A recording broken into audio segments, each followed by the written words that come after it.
자, 수요일 전문성 그리고 현장성이 살아있는 고품격 범죄 수사 토크를 지향합니다. 아는 경찰 배상훈 전 서울경찰청 범죄심리 분석관 나오셨습니다. 안녕하십니까? 안녕하세요. 김은배 전 서울경찰청 국제범죄수사팀장 자리하셨습니다. 안녕하십니까? 안녕하십니까? 예. 이것도 충격입니다. 냉장고에서 영아 시신이 발견됐습니다. 숨진 지 한 2년 정도 됐다고 하고 이 영아는 태어난 지 한 2달 된 아이였다고 합니다. 전남 여수에서 일어났다고 하는데 배상훈 교수께서 좀 이거 어떻게 된 건지 좀 알려주세요. 두 가지가 나눌 수 있습니다. 발견한 과정하고 네. 애초에 사건이 벌어진 게 2년 정도의 시차가 있습니다. 예. 발견한 과정은 아마 지난달 초에 그 이웃집에서 신고가 들어왔나 봅니다. 왜 그러냐 했더니 집 자체가 보통 이걸 저장강박이라고 하죠. 쓰레기가 꽉 차 있는 집들 있지 않습니까? 뭐 세상에 이런 일이 그런 데서 많이 나오는. 나왔던 거 있잖아요. 그래서 네. 어떤 할머니가 뭐 쓰레기만 뭐 잔뜩 쌓아놨다. 네, 네, 네. 그러니까 보통 저장강박 있는 그걸 분들. 저장강박 이렇게 불러요. 저장강박이라고 부르는데 그런데 그런데 이제 또 하나는 거기 사는 아이가 여름인데 겨울인데 여름 옷, 그러니까 또 계절에 안 맞는 옷을 입고 다니고 또 학교도 안 다니, 보통 그다음에 유치원을 다니는데 유치원 안 다니고 그냥 편의점에서 라면만 먹고 있는 상태라서 그 뭐가 이상하잖아요. 예. 이웃들이 신고를 한 거죠. 그러니까 뭔가 이게 아동학대가 의심된다라고 신고를 했갖고 그때 이제 여러 기관에서 여러 차례 방문을 했나 봅니다. 그 집을요? 예, 왜냐하면 이게 바로 밝혀진 것이 아니라 이렇게 방문을 했다 하더라도 주인이 안 열어주거나 아니면 그걸 강제 조치하기가 참 어려운 부분이기 때문에. 그래서 우리가 경찰력이라든가 일정 정도의 조치가 필요하다고 우리가 얘기해 왔었잖아요. 근데 처음에는 행정기관에서 갔다가 처음에 행정기관 갔고 그다음에 경찰이 다음에 들어가서 근데 그때 아이들한테 얘기를 들어보니까 뭐 동생이 있었다. 그러니까 지금 발견된 애는 둘인데 네. 7살 2살 아이인데 2살짜리 하나가 더 있었다. 아이고. 얘기가 됐는데 지금 없잖아요. 네. 그래서 이제 경찰이 수색해 보니까 냉동고 속에서 시신이 나와서 이제 사건이 밝혀지게 된 겁니다. 그 이후에 그러면은 그때는 왜 그랬답니까? 뭐 뒷이야기가 좀 꽤 있었다고 들었는데요. 근데 이제 뭐 그 상황은 전체적으로 팀장님 말씀. 그렇죠. 11월 6일 날 주민이 신고한 거는 아래층에서 그 쓰레기 냄새가 나고 네. 또 아이들이 밥을 얻으러 다녔다는 거예요. 신고를 했어요. 밥을 얻으러 다녀요? 예, 밥을 얻어먹으러. 그러다 근데 그러니까 연락 안 뜨고 다시 또 11월 10일경에 또 신고를 떼었습니다. 동사무소 나와봤어요. 네. 나와봤더니 그 여자분은 어머니는 있는데 집을 못 들어가게 한 거예요. 본인이 공개 안 하고 못 들어가지 않습니까? 네. 그래서 못 들어갔어요. 그것도 12일 날도 그렇고. 근데 13일 날 가서 보니까는 집은 들어가 봤는데 집이 엉망이니까 그러면 아이들을 보니까 아이들을 방임했다고 그래가지고 아이들 일단 분리를 시켰어요. 네. 그리고 20일 날도 또 갔는데도 집 너무 엉망인 거고. 그래서 25일 날 구청에서 약 그 집에 있는 쓰레기가 5톤이라고 하는데 5톤이요? 네, 5톤이래요. 그러니까 성인 남자 한 70명분에 그 들어가 있는 거예요. 5톤을 청소를 하면서 다 했는데 그 당시에는 발견을 못 했는데 예. 또 26일 날 11월 26일 날 주민이 그 집에 쌍둥이가 있었던 것 같은데요 라고 신고가 들어왔고 그 분리시킨 아들 7살하고 딸 2살짜리 들어보니까 쌍둥이가 났는데 어디인지 모른다 이렇게 한 거예요. 그래서 경찰에서는 압수수색 영장을 받기 전에 긴급으로 예. 압수수색을 했는데 냉장고에서 지금 그 2개월 된 사체가 나오게 된 거예요. 그러니까 여러 시간이 한 번에 발견된 게 아니라 그렇죠. 네. 시간차가 있죠. 상상을 못한 거죠. 그러니까 기관이라든가 경찰도 상상을 못한 거고 단지 그냥 아동학대, 방임학대 정도가 의심되고 네. 저장강박인 사람이 있어서 분리만 해서 처리만 하면 될 줄 알았는데 시신이 나왔으니까 사건 자체가 완전히 혹시 살인, 혹시 사체 유기 쪽으로 돼서 이제 지금 구속이 됐죠. 그렇죠. 구속시킨 상태입니다. 주민등록 같은 거 띄워보면은 아이가 있다는 걸 확인할 수 있을 텐데. 근데 그건요. 예. 첫 번째 7살 아이만 출생 신고를 했고 예. 두 번째 쌍둥이가 아들, 딸이 낳는데 예. 그 딸도 출생 신고를 안 했고 그 사망한 아이는 냉장고에 넣었기 때문에 출생 신고 안 한 거예요. 그러면 큰애 그 쌍둥이 있던 하나에만 쌍둥이 말고 쌍둥이 오빠 7살 먹은 애만 신고를 했고 그 밑에는 아무도 안 그 했어요. 밑에는 안 했어요. 그러니까 그 당시 아동보호기관이든지 경찰이 물어봤을 때 뭐라고 했냐면 딸이 있으니까 누구냐 그랬더니 이건 내 딸이 아니고 지인이 잠깐 맡긴 거다. 왜 그 보니까는 주민등록 확인해 보니까는 거기다 안 돼 있지 않습니까? 그렇게 믿었던 거예요. 왜냐하면 출생신고도 안 돼 있고 딸은 맞겠구나라고 생각했던 거죠. 우리나라에서 본인이 의료기관에서 낳지 않는 이상 네. 본인이 신고하지 않으면은 출생 신고를 강제할 방법이 없습니다. 왜냐하면 예방 접종 같은 걸 하러 병원에 가기 전까지는 네네. 그런 걸 어떻게 확인할 방법이 없습니다. 그럼 부모가 좀 약간 좀 이상하다는 느낌이 지금 드네요. 상태는 이분은 미혼모라고 그렇죠. 합니다. 미혼모죠. 미혼모이기 때문에 보통 이분이 늦게 저녁 6시 이후에 출근하는 것 같아요. 예. 그러니까 새벽까지 일을 하고 이제 식당 일을 하시는데 그러다 보니까 아이들을 방치했기 때문에 쓰레기도 쌓이고 주변에서 이걸 좀 자세히 몰랐던 거는 교류가 없었으니까 알 수 없었던 거죠. 그러니까 지금 이 상태로 봐서는 연세가 40이 넘으신 것 같아요.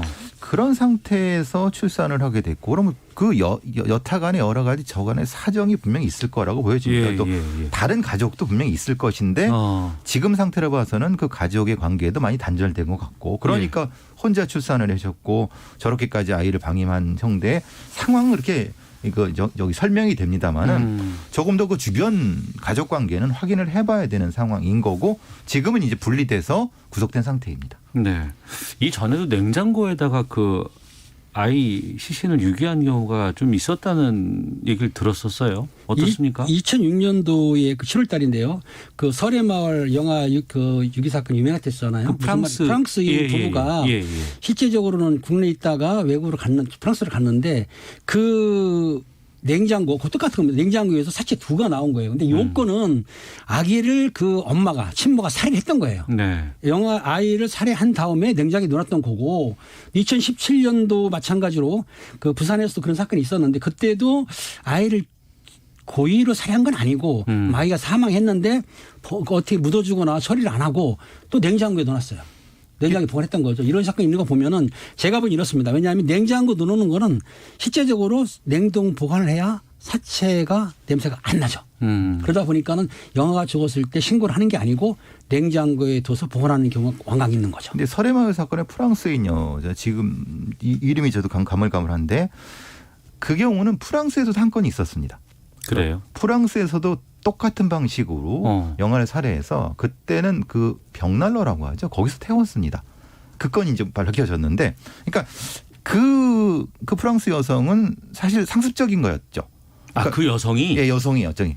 세구였죠. 정확히 말하면 국내에서 두고고 거기서 한국이었으니까 그거를 이제 한국의 경찰이 밝혀내 갖고 이제 여러 건이 있었는데 그건 본질적인 것보다는 떠나서 그래서 지금 이런 형태를 보통 이제 영아살인 살해 사건이라고 하는데 여러 가지 이유 때문에 예를 들면 미혼모 분이 양육하기 어려운 상태에서 아이를 낳고 하는 경우는 우리가 여중생이나 여고생이 화장실에서 낳고 버리고 그런 경우는 많이 그러니까 덜어 보지 않습니까? 그런 형태는 지금 이 경우는 40이 넘은 사람이 다른 어떤 대안이 있었을 텐데 왜 이렇게 했는가? 그게 사실은 이해 못하는. 지금 보면은 그 설해마을 사건 같은 경우는 고의적으로 영아를 살해한 거고 이번 건에 대해서는 아마 그 방임을 했는데 국가서에서 1차 그 부검을 했습니다. 소견 결과가 외력에 의하거나 물리적 힘에 사망한 건 아니다라고 했기 때문에 지금 경찰에서는 일단은 외력이 없다고 보지만 또 정밀 그 부검을 하는데 한 2개월 걸리거든요. 네. 일단 송치한 뒤에 나중에 또 확인할 건데 아마 그 설해마을처럼 고의적인 살해는 없지 않았나. 방치는 했지만 방임이나 그렇게 보고 있는 거죠. 일단 1차 상황 그렇습니다. 출생 신고도 안 돼 있었고 또 그 집에서는 5톤이 넘는 쓰레기가 나왔다고 하면 그동안 7살, 2살 얘들이 거기서 어떻게 살았을까요? 그 더 큰 문제는 7살 아이는 언제부터 그렇게 방임이 됐는가예요. 그 이전부터. 그러니까 2년 전에는 이 쌍둥이가 태어나기 전부터. 네, 전에 5년 동안은 이 아이가 어디서 어떻게 방임이 됐고 그때는 다른 학대는 없었는가? 예. 그럼 그 아이 이전에 애는 또 없었는가? 이게 수사 포인트죠. 그렇지 않습니까? 미혼모라고는 하지만 아버지는 그럼 어떻게 되는 거죠? 그러니까요. 그 누구인지 아직 모르는 거죠. 누구이며 그 사람은 이 건에 대해서 어떤 관련이 있는가에 대한 것도 수사가 필요한 상황입니다. 그렇죠. 예. 그러니까 이 경우는 지금 현재 상태는 사체 유기죄만 적용이 돼서 구속됐지만 다른 건도 혹시 찾아봐야 되는 것이 경찰의 책무이고 근데 문제는 그거죠. 어렵다 하더라도 분명히 조금 사전에 뭐가 있지 않았을까. 왜냐하면 분명히 2년 동안 그때도 냄새가 났을 거란 말이에요. 네. 쓰레기도 이렇게 많았고 물론 주변에 있는 이웃분들이 상당히 도움을 주셨지만은 조금 더 일찍 행정기관에서 조금 더 살펴봤다고 하면은 좀 더 나은 결과가 낫지 않았을까라는 생각이 좀 들어서 좀 안타깝습니다. 그러니까 안타깝다라는 말 외에는 저희가 뭘 할 수 있을까라는 생각이 드는 게 저희 시사본부에서 아동학대 관련해서는 참 여러 번 다뤘었습니다. 올해 내내 다뤘었어요. 그렇죠. 창녕 사건도 있었고 천안 사건도 있었고 그때마다 우리가 사회 관심 더 기울여야 된다. 법 체계는 돼 있다고는 하지만 이것을 실행에 옮길 때까지는 어려움들이 많다. 주변에서 이웃분들이 챙겨주셔라라고 부탁을 드렸었고 이번에도 이웃분들이 그렇죠. 적극적인 신고가 있었기 때문에 된 거란 말입니다. 그런데 이게 또 끝일까요? 그러니까요. 저는 계속 의문다는 게 2년 전, 그 이전에 이 7살 아이가 이 정도로 방임학대가 되기 전에 다른 조치가 혹시 왜 없었을까? 네네. 라는 부분이 사실은 의문입니다. 그러니까 물론 이제 개인의 사생활을 깊이 들어가는 것은 현대민주주의국가에서는 좀 제한해야 되지만은 네. 적어도 아동학대 사건만에서는 일정 정도 가정이나 개인의 자유는 일정 제한할 수 있어야 된다고 봅니다. 왜냐하면 그간에서 아이들이 죽어간다고 하면은 국가가 책임을 못 진다는 것에 대한 책임이 분명히 있어야 되는 것이죠. 알겠습니다. 참 수사 결과 같은 것들이 좀 나올 테니까 그거 보고 또 저희들이 또 놓치고 있는 부분들은 있는지 더 보강해야 될 것들은 어떤 정책들이 필요한지 살펴보도록 하겠습니다. 자, 아는 경찰 다음 주제로 가보죠. 이번엔 진주에서 여고생이 교통사고가 났는데 상당히 좀 안타까워서 좀 살펴보려고 합니다. 배성훈 교수께서 좀 말씀해 주시죠. 이걸 이제 비접촉 사고라고 합니다. 비접촉 사고. 예. 그러니까 가해자는 SUV를 타고 있었고요. 네. 피해 여고생은 시내버스에 승차해서 뒤로 가는 상황이었습니다. 버스 타고 뒤로 앉으려고 하고 앉으려고 있군요. 가는 상황인데 이 SUV 차가 갑자기 시내버스 앞을 칼치기라고 하죠. 사실은 예고 없는 끼어들기라고 하면 끼어들었을 때 시내버스 운전사는 급브레이크를 밟을 수밖에 없었고. 그렇죠. 근데 관성에서 이 여고생은 안타깝게도 이제 굴러갔고 한참 밀려갔고 거기 어떤 구조물에 머리를 붙여서 목뼈가 골절되는 그래서 사지마비가 된 상황입니다. 사지가 마비가 됐어요. 그래서 이제 지금 이 가해자가 여러 가지 재판을 받는 가해자라고 하면은 그 SUV 운전자.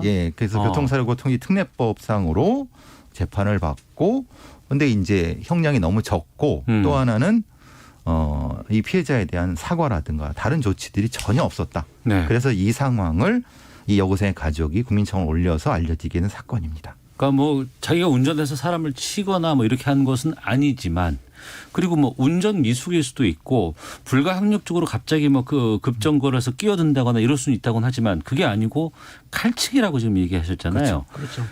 그 무슨 얘기냐면은 SUV 차량이 2차선을 가고 있었어요. 3차선에 버스가 있었습니다. 그렇죠. 그쪽으로 가죠. 버스는 주로. 버스 움직이고 있었는데 우측 도로로 들어가려다 보니까 2차선에 있는 SUV 차량이 갑자기 끼어든 거예요. 저도 화면을 봤는데 너무나 갑자기 끼어든 거예요. 그러니까 그 버스 기사가 깜짝 놀라서 브레이크를 밟았던 거죠. 그럴 수밖에 없겠죠. 그런데 그 당시에 또 여고생은 자리에 앉기 전이기 때문에 급브레이크를 밟으니까는 좌석 뒤에서 앞에까지 굴러 떨어져 와가지고 그 동전함 있잖아요. 그걸 들이받은 거예요. 아이고. 그러다 보니까 머리에 뇌진탕이 일어났고 경추 5분 6분이 골절되는 바람에 사지마비가 됐는데 이번 그 재판부에서는 검사는 구형을 살인했지만 금고 1년을 선고를 했던 거죠. 원래상으로는 중과실. 여기면 최고 형량이 5년 정도인데 사실 그것도 이 결과에 비해서는 사실 형량이 낮다고 볼 수 있지만은 문제는 선고 형량이 금고 1년이 돼 갖고 너무 안이하게 보는 것이 아니냐. 징역 1년과 금고 1년은 다르죠. 그렇죠. 노역이 부과되는. 금고와 징역은 노역을 하는 거고 금고는 노역을 안 하기 때문에 교통사 같은 경우는 이제 금고를 하는데 지금 추가로 말씀드릴 거는 실제적으로 우리가 운전하다 교통사고가 나지 않습니까? 중과실치상이나 업무상 치상을 하지만 피해자가 상처를 입었을 때 합의를 지면은 공소 제기를 못 합니다. 또 하나 플러스 우리가 보험을 들지 않습니까? 그 보험을 들게 되면은 처벌할 수는 없는 거예요. 공소 제기가 안 돼요. 근데 이건 어떻게 공소 제기가 됐느냐? 이 부분은 거기에 이제 불치라든가 난치 즉 생명 위험을 느끼지 않습니까? 그럴 경우에는 그 보험이 들었다 하더라도 기소가 가능한 건데 아까 교수님 말씀하신 대로 5년 이하 금고라든지 2천만 원 이하 벌금을 처할 수는 있어요. 그런데 실제적으로 이분은 조금 재중이 좀 강하다 싶은데 과실이 크다 싶어서 일반인들이 보는데 왜 재판부에서 근거 1년밖에 안 하지? 라고 이런 문제가 된 거죠. 그래서 이제 다른 종으로 위험문정 치상 같은 종으로 적용하려고 했더니 그건 적용이 안 되는 거는 음주운전이라든가 이런 쪽 때문에 그건 또 적용이 안 되는 거고. 예. 그러니까 실제로 이 사건은 생각해 볼 부분이 상당히 많습니다. 그러니까 종합보험을 들었다 하더라도 이렇게 의도가 있는 나쁜 의도가 있는 운전으로 인해서 영상을 보면 그 의도가 보인다면서요. 그에 네. 의해서 벌어진 사건에 네. 교특법을 적용하는 게 맞느냐. 그럼 본질적으로 교통사고 특례법이라는 것이 네. 사실 우리 이전에 교통사고에 의한 여러 가지 합의 문제, 사고 문제를 정리하기 위해서 운전자 중심의 특별법 체계였는데 운전자 편의를 위해서 그렇죠. 만들어진 예. 체계잖아요. 이제는 시대가 변했고 여러 가지 보상 체계가 바뀌면서 네. 이 교특법 자체를 축소하거나 아니면 체계를 바꿔야 되지 않느냐라고 하는 심각한 문제 제기가 안에 들어있는 사건입니다. 이 사건 자체는. 그런데 이 사항에서 지금 끼어들기 했지 않습니까? 네. 이게 사실은 12개 중과실 항목이 들어있긴 있어요. 그래요? 예, 끼어들기가 들어있는데 조건이 있습니다.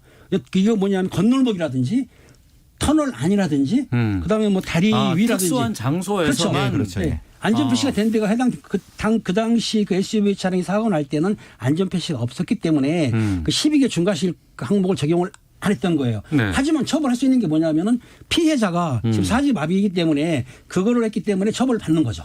근데 문제는 우리의 교통법 체계가 너무 운전자 중심이에요. 그리고 운전자의 어떤 이런 고의적이고 악의적인 운전 방식이 굉장히 많습니다. 보복 운전도 많고. 네네. 거기에 대한 제대로 된 처벌이 빈 공간입니다. 그럼 교특법 자체가 그런 사실 이런 나쁜 운전을 하고 있는 사람들을 보호하는 그건 안 된다는 겁니다. 네. 그러니까 악용할 수도 있을 거 그렇죠. 아니에요. 지금 악용되고 있는 거죠. 그러니까 뭔가 좀 바뀌어야 되는데 어디까지 어떻게 바뀌어야 되는가에 대한 논란이 있어야 되니까 그 합의가 있어야 된다는 겁니다. 지금 이제 이 상태로는 여고생이 지금 평생을 다 잃었는데 겨우 근거 1년이 말이 되느냐. 그리고 이 가해자는 피해자한테 어떤 합의도 하지 않고 그냥 뭐 몸으로 때우겠다라고 하는 형태로 했는데도 이거 안 되는 사과도 없었다면서요. 없었습니다. 사과나 반성이 없었고요. 그렇죠. 그 합의는 요구했던 것 같습니다. 계속 예, 합의를 예. 요구했는데 아마 피해자 가족에서 합의를 안 해준 것 같아요. 근데 합의를 했다 하더라도 처벌 안 받는 건 아니고 좀 약간 경미하게 받을 수는 있겠죠. 네. 너무 불공평하다는 겁니다. 이게 지금.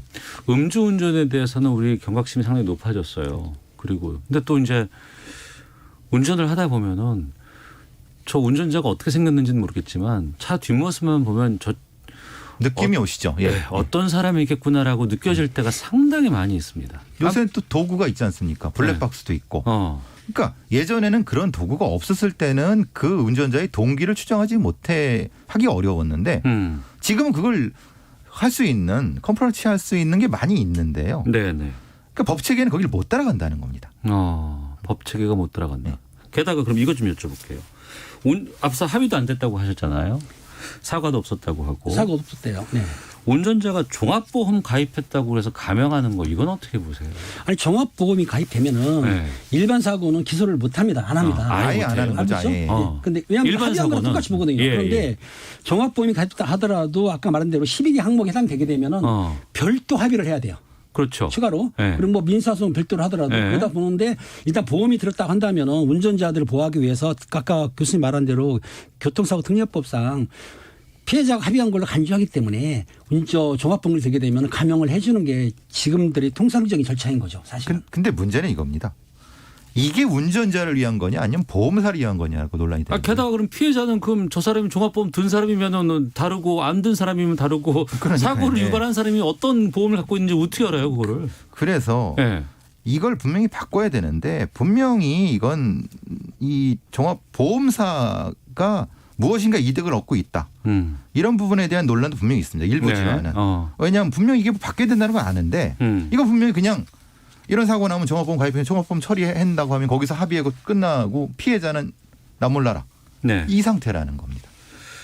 모든 운전자에게 저희가 이런 얘기를 하는 게 아니에요. 안전운전 하시는 분들이 대다수고 그분들은 또 어떤 운전을 함에 있어서 여러 가지 불편함들이 반영된 것들도 있을 수 있습니다. 하지만 고의로라든가 아니면 뭐 좀 위기에 의한 뭐 이런 것들이 있다 그러면은 여기에 대해서는 좀 점검이 좀 필요하지 않나 생각이 들었습니다. 자, 아는 경찰 함께하고 계시는데요. 헤드라인 뉴스 듣고 기상청 교통 상황 확인하고 돌아와서 두 분과 계속해서 말씀 나누도록 하겠습니다. 네, 시사본부 아는 경찰 돌아왔습니다. 배상훈 전 서울경찰청 범죄심리분석관, 김은배 전 서울경찰청 국제범죄수사팀장과 함께하고 있습니다. 같은 학교 다니는 여중생을 집단 성폭행한 혐의로 재판에 넘겨진 중학생 2명에게 징역 6년에서 7년 선고됐습니다.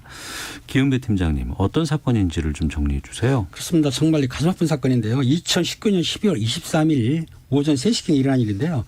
그 중학생 2명입니다. 만 14세인데 2명이 그 동급생인 14세인 여학생을 그 헬스장으로 불러냅니다.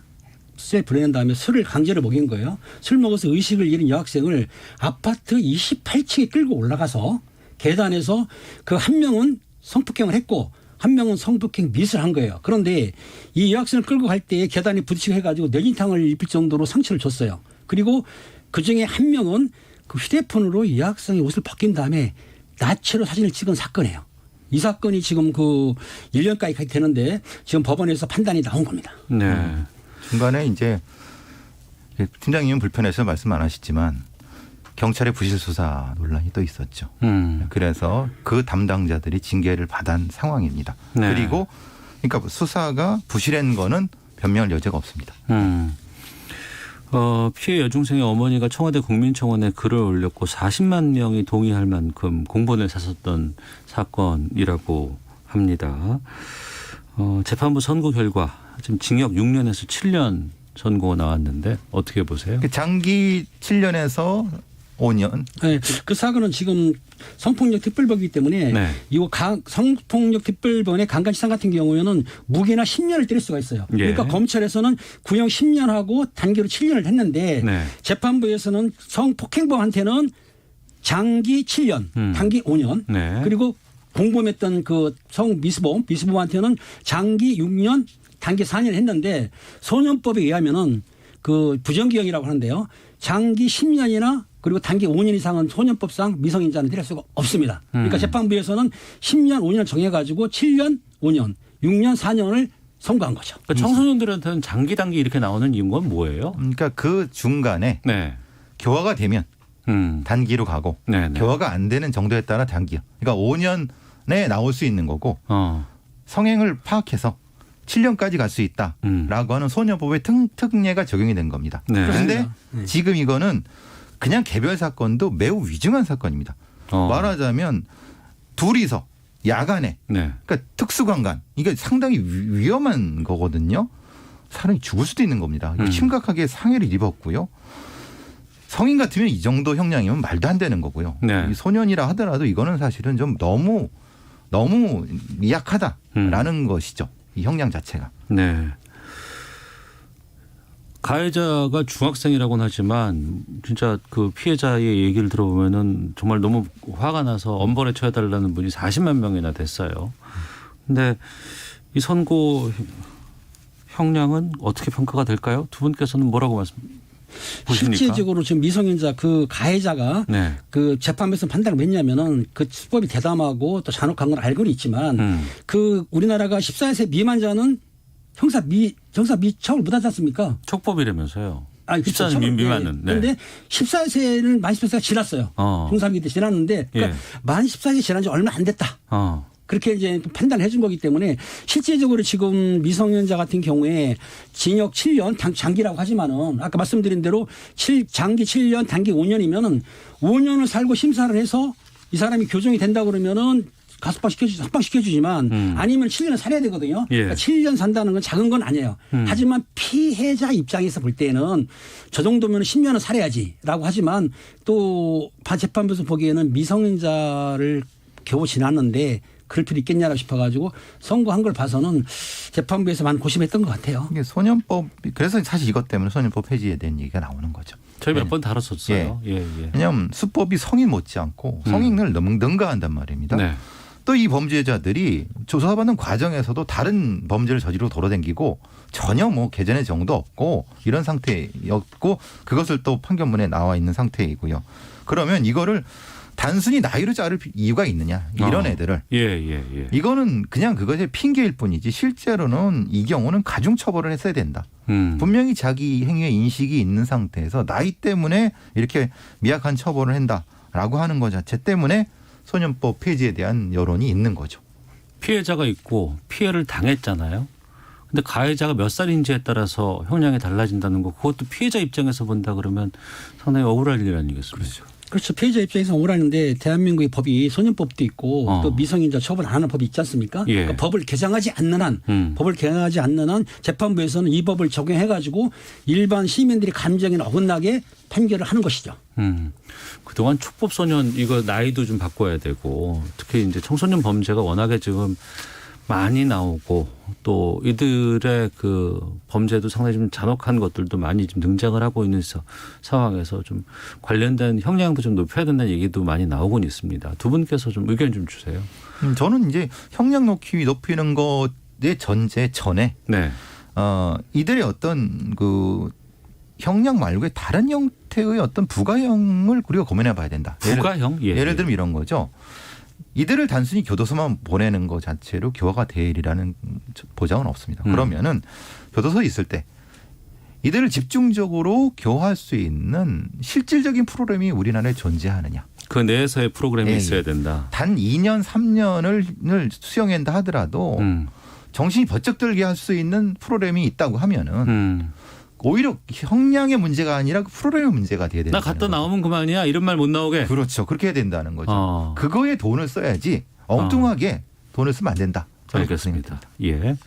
김 팀장님. 제가 보기에는 미성년자 그 상향 그 처벌을 좀 올려야 되는 건 맞는 것 같아요. 왜냐하면 국가가 이제 발달했기 때문에 어느 정도 성장도 발달했고 청소년들이 올려야 되고 또 하나 뭐냐면 양형을 정할 때 양형이 작거든요. 양형을 좀 상향시켜서 네. 강력하게 처벌해야만이 어느 정도 이런 범죄가 줄어들지 않을까 생각이 듭니다. 알겠습니다. 청취자 분들께서 앞서 그 영아 냉장고에서 발견된 그 부분에 대해서 문자가 좀 와서 소개해드리고 마치도록 하겠습니다. 3699님 5톤 쓰레기가 방치된 집에서 아이들이 어떻게 지냈을까요? 상황이 이렇게 될 때까지 주변 사람들이 몰랐다는 것이 안타깝습니다. 우리 주변 더 살펴봐야겠습니다. 유혜림님은 분명 엄마의 잘못입니다. 하지만 혼자 아이 셋 키우는 것 쉽지 않았을 것 같고요. 이렇게 취약한 사람들 우리가 더 돌봐야 하지 않을까요? 구조된 아이들도 잘 지내길 간절히 바랍니다. 라고 의견 보내주셨습니다. 자, 아는 경찰 마치겠습니다. 두 분 고맙습니다. 감사합니다. 감사합니다.